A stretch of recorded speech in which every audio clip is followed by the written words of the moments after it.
Hi and welcome to Formula World, where you get all the latest news in the world of Formula 1. First up this week, Perez denies team orders, costing Ocon a podium finish. The two Force India drivers were on different strategies, but Esteban Ocon, who was on fresher tyres at the time, got stuck behind his teammate Sergio Perez, who was in turn chasing Daniel Ricciardo. Perez, however, was clearly not wanting any part in the team orders. The Force India radioed this over to Perez. Checo, Esteban is saying he can overtake Ricciardo. Checo, at the end of this lap we would like to give you 3 laps to attack Ricciardo, otherwise we will have to switch. Ferraris are closing. Perez hit back with the following. It's a waste of time, man. Ricciardo is taking off. I want the chance to overtake him.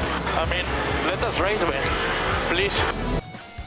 Force India pushed back, insisting he should stick to the plan.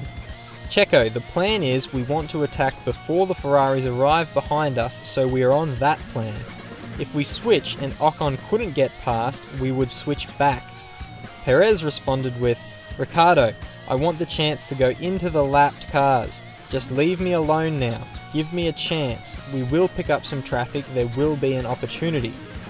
On the other side of the Force India garage, Ocon was not having any of it.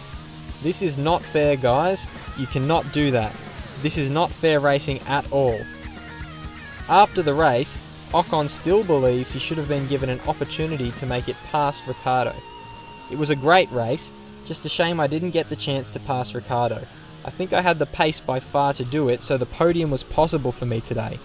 That's racing sometimes. We have to discuss what happened in the debriefing room. My time will come. Both Force India drivers turned to social media after the race to express their feelings. Esteban Ocon tweeting, finished P6 at the Canadian Grand Prix. A bit frustrated as a podium was possible, but a great job from the entire team with great pace all weekend. Sergio Perez was quick to clear up any drama, retweeting a post from his team saying, hope this is clear to everyone, there were never team orders. This is in response to the team saying, we chose to let the drivers race. They were tough with each other on the track, but it was a fair fight, says Robert Fernley. Bottas getting under Hamilton's skin. Valtteri Bottas is getting under Lewis Hamilton's skin at Mercedes, at least in the opinion of one former F1 driver. This is the first year for Bottas at Mercedes after he signed to a 1-year deal following Nico Rosberg's shock retirement. He's already shown he can compete at the top level by winning his first Grand Prix in Russia and then outperforming Hamilton again at Monaco.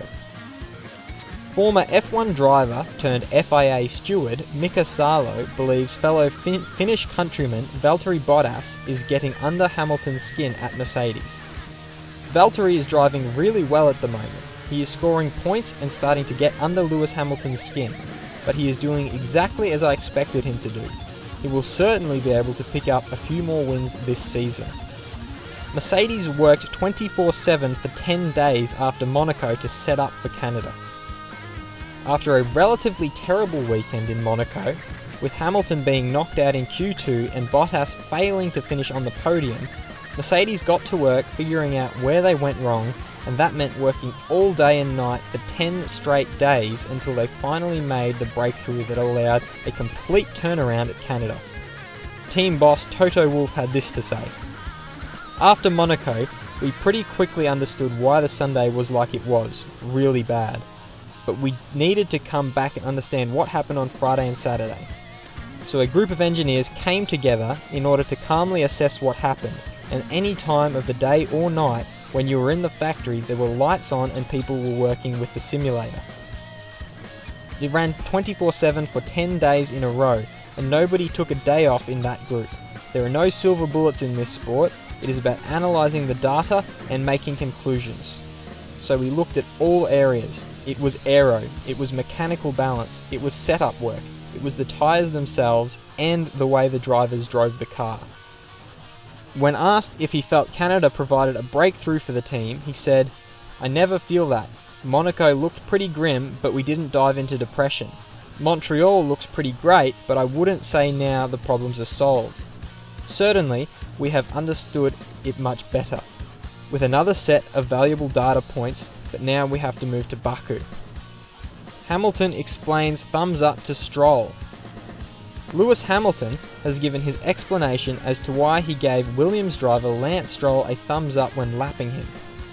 The thumbs up was initially thought to be a thanks for moving over quickly when Hamilton was lapping him along the start-finish straight, but Hamilton just wanted to congratulate Stroll as he was on his way to his first points finish of his Formula 1 career. I know he's had such a difficult season. He's been dropped in the deep end with critics and all those different things you have when you're 18 and you're experiencing them for the first time in Formula 1, in one of the most difficult seasons. He looked like he was doing a good job, and I just wanted to acknowledge that. Well, that's all for this episode. Should Perez have let Ocon past? Let me know down in the comments below. And if you liked this video, please subscribe for more news in the world of Formula 1.